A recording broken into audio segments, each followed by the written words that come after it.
I love Buddy. Buddy's a good guy. Buddy's happily married with a newborn, and then this whirling dervish of Mavis comes into town and tries desperately to uproot his entire existence in hopes of getting him back. Um, and one of the fun things about playing this and playing this with Charlize is being so reactionary to this, having a guy that's very simple and happy, and yet how do you make that? How do you have these? How do you react to her that you don't at once seem just like an aloof man, or that you seem like a guy looking for a way out because he's unhappy in his marriage? And I think the situation presents itself to where different audiences will project their own opinion on what he's going through. So in playing it, we would do different takes, veering one way towards, oh, he knows exactly what she's doing, or he has no clue what she's doing, and then it really left it up to Jason and to him to find the tone of it, because this movie is all about the tone. Those first few scenes when she comes into town at the bar, and then when we go to see the concert, I think that at the bar as well. Those to me were very, those are important because there's a lot of stuff that you're sort of.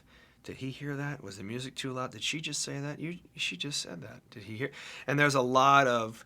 That's when it becomes fun and subtle to figure out what he knows, how much he knows, and when he does know it, is he really trying to hide it? Because I think he enjoys her coming back. I mean, he doesn't think badly about his relationship then. I just don't think he thinks about it. So it's just, it was 20 years ago. Like, yeah, sure, my high school girlfriend. It was great.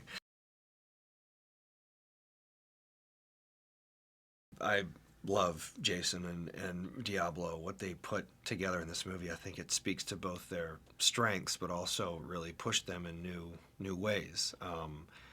I think it's just a big leap forward for both of them, really. I mean, you get the wittiness of that Diablo's presented in other movies, but you get this real dark undertaking that when they're together, when Jason and Diablo are together, I think that sort of caustic sense of humor comes out, and that's.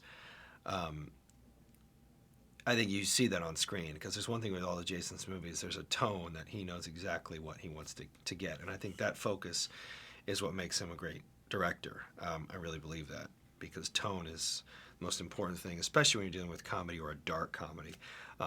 As an actor, I mean, that was the fun of it, was playing with him, with just finding the subtleties in the scene and making it as human and as real as possible. Because even though you may have these characters that may seem outlandish at times, or the more you bring them down to the core of just a human emotion, the better the audience can relate to it. So there's no accents or any of that stuff. It's just really getting down to who they are as people. And Jason is great at that, at really sort of honing into what you bring as a person. And I think that's the mark, I think, of a great director, is taking what you give as an actor just as a person, and how do you apply that to your movie. Jason from the outset just wanted to, we didn't want to make these brash decisions, or we didn't want to paint the suburbs as something negative or as a joke, or as, oh, we've gone out to pasture, which I think a lot of movies can do with the suburban life, an idyllic suburban life.